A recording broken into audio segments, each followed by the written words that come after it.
Welcome back, guys. It's your boy the Ace, back with another special. So today we're going to walk through another tool to the ammunition set that you might need as a prospective pen tester in this game. Now, this tool is called HackTools, and it's available as a comprehensive web application as well as an extension on most popular browsers. So let's dive into the features and see how this can make your life as a pen tester that much easier. Let's go.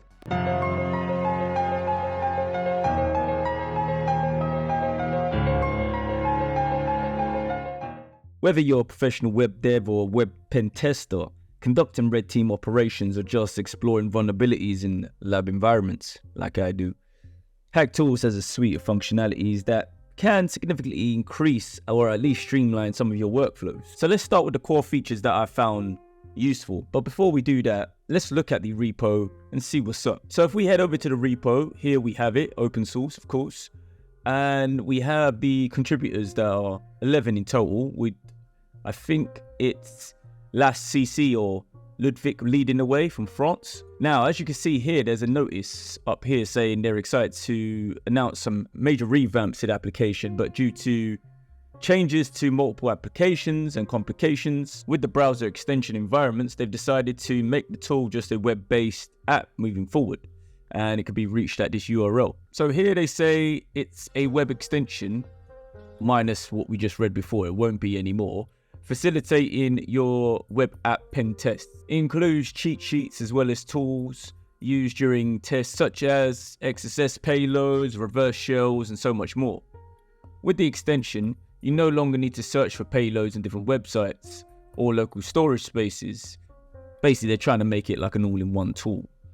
So the current functions they have are dynamic reverse shells, shell spawning, XSS payloads, basic SQLi payloads, local file, inclusion payloads, base64 encoders and decoders, hashers and generators, Linux commands such as port forwarding, and SUIDs and various other data exfiltration tools. Quite nice and handy, especially if this is your cup of tea. So here we've got a preview of what it could look like when it's loaded.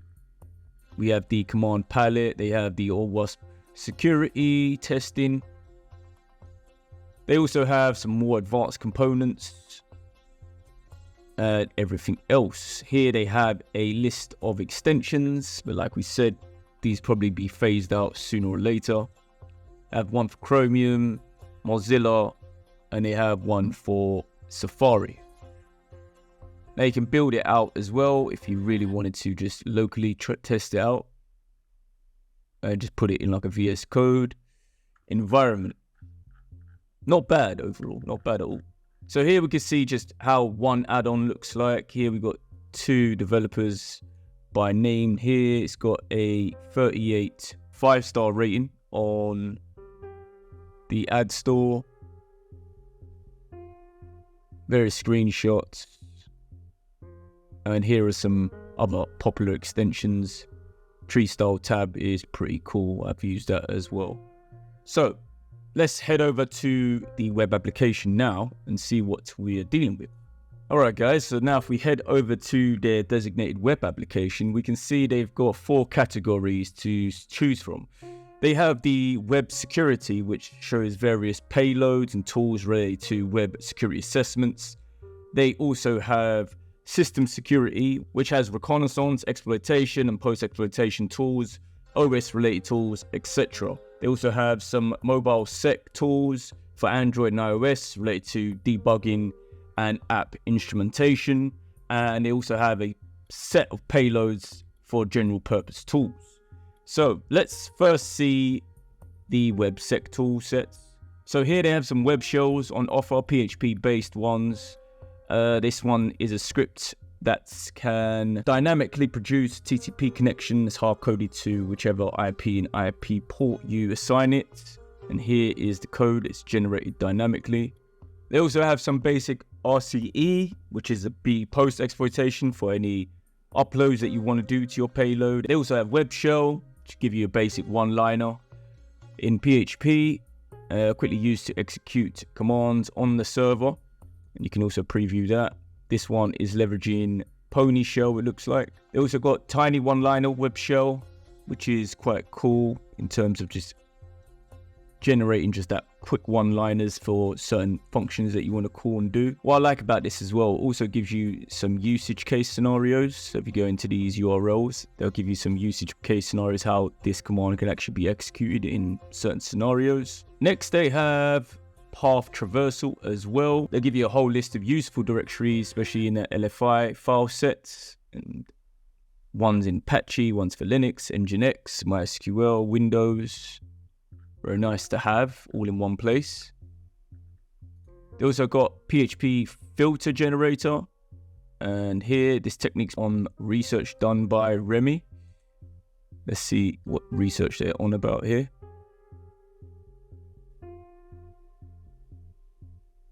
So filter chains, if you want to read about this and how this works. Interesting. They also got the payload size once you generated and created it. They got a zip slip builder as well. Zip slip's an exploit in form of directory traversal that can be exploited by specially naming files with characters that could be used to traverse directories. So basically just trying to get some lateral movement through post-exploitation, of course. Next we have cross-site scripting, which is an attack type of injection. Now with this, if you're not familiar with it, provides malicious scripts to inject into otherwise benign and trusted websites. Cross-site scripting attacks occur when an attacker uses web application to send malicious code, generally in the form of browser-side scripting, leveraging on JavaScript, to different end users. Flaws allow these attacks to succeed and quite widespread and occur anywhere where there is either a 0-day or a badly coded website. Here you got some data grabbers, so obtain admin cookie, sensitive access, and trust me, this is more common than any other attack I've seen, and it works quite well. You got some cross-site XML and HTML for applications that are commonly used. You got some markdown code as well that can be used. You got cross-site scripting for image generation, such as the SVGs. And you've also got a bypass black word listing function as well, which is pretty cool. And they also have some JS obfuscation to hand with some base 64 characteristics. Nice. They have also some database attacks. Typically ones are the SQL injection attacks. They got number of column, Oracle.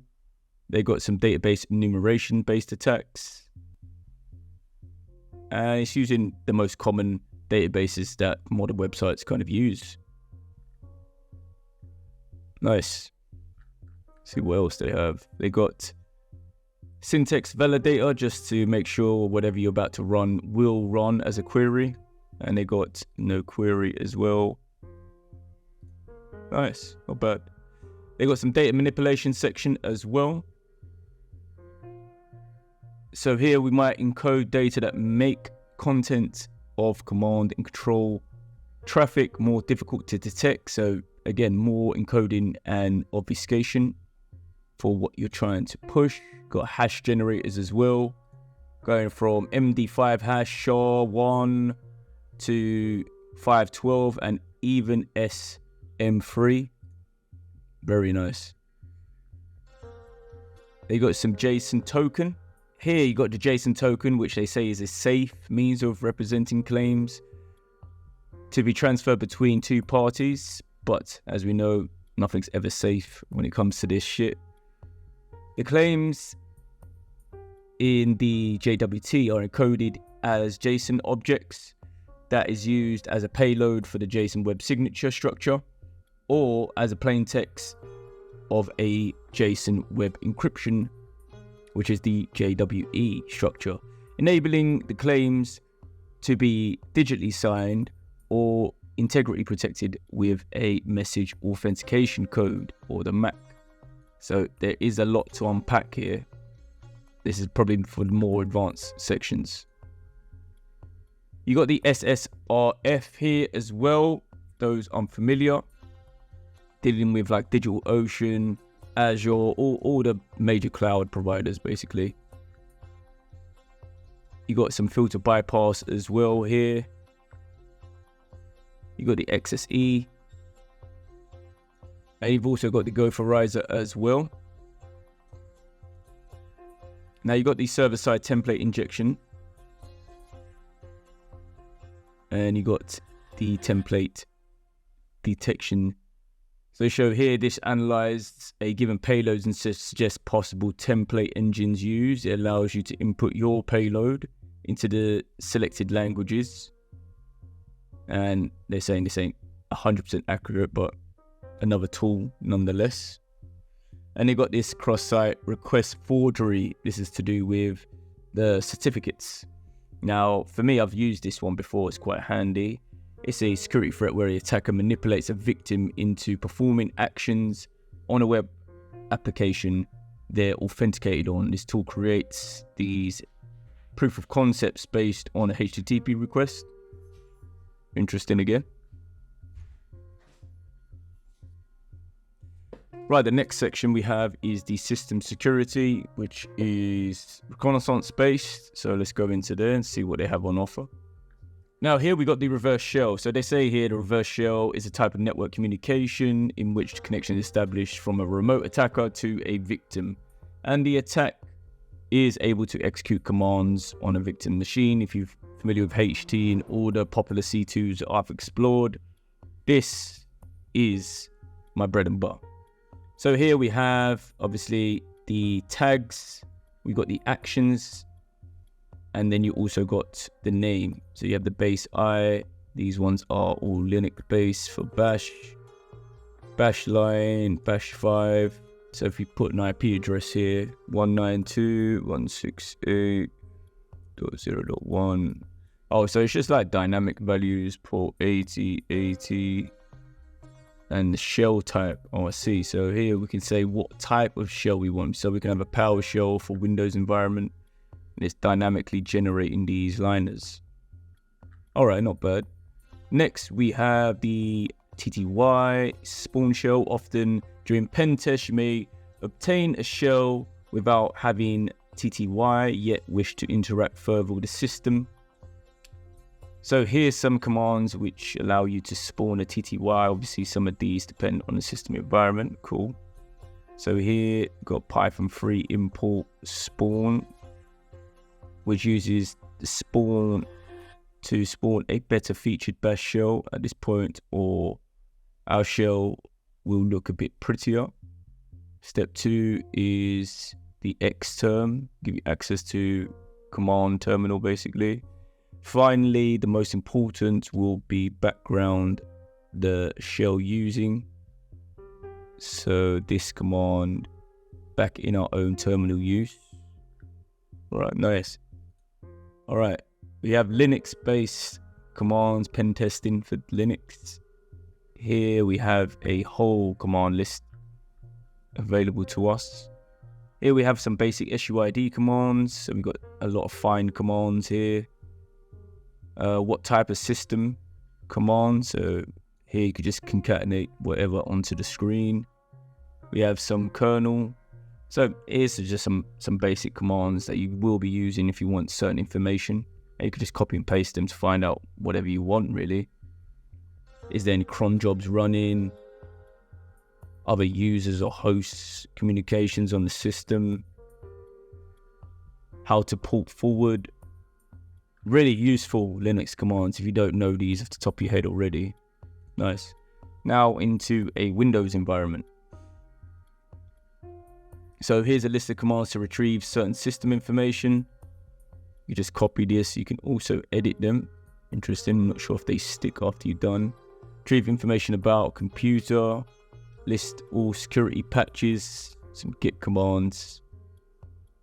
Network information gathering. Here, display all the ARP table, show the wireless LAN profiles, show any specific WAN profiles. Not bad. Active Directory. Here you got Packet Inspector as well for Linux as well. Nice. You got some context. This panel sets the context by defining the environment the current user's details. It dynamically adjusts command syntax. Gives you the domain config as well for the fully qualified domain name, DC BIOS.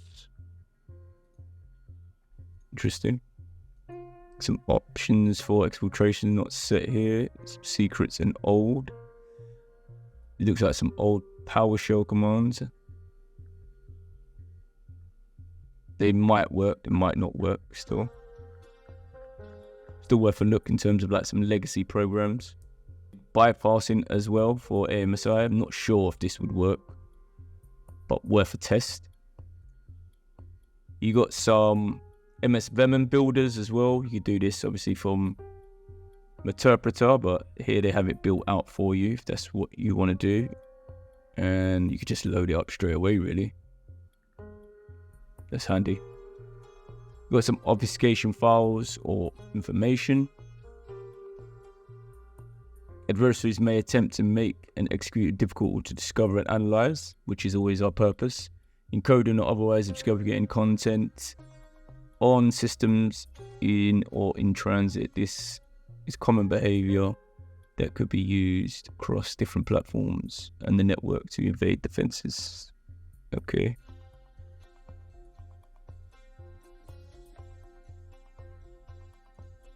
So I'm assuming you just put your command in and they will obfuscate it for you, and then you can just save it. We've got some transfer methods as well. We've got PowerShell download file method. We can specify a class name like web client and a method of download file with parameter corresponding to the URL of the target file. Download output name. File download, new object, web client, download, PowerShell, download string, fileless method. Nice. They also got the SMB download, FTP download. It gives you a lot of information here, especially if you're inclined in this way. They got a secret dumper as well. You might have to put your repo in here. I'm not sure how this is working. Server must be up and running to do this operation. Must be. You needed to parse credentials from Windows. You need to run local server on your machine since most of the offensive utilities are in Python. Cool. There is a lot on offer there, especially for system sec.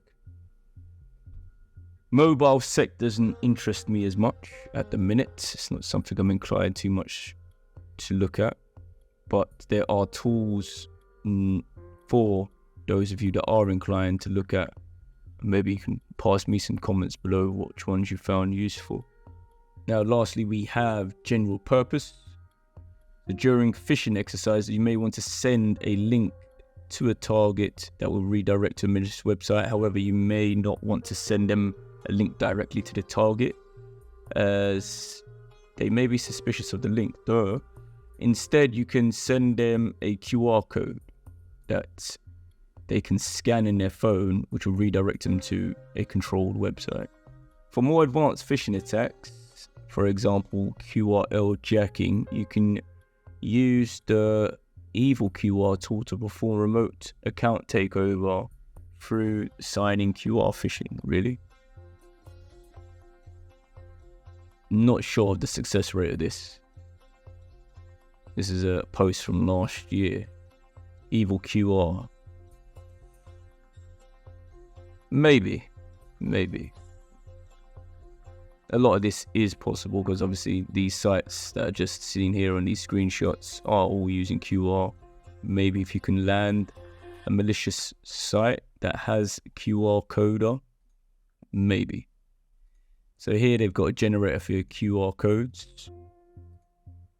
Airport Wi-Fi.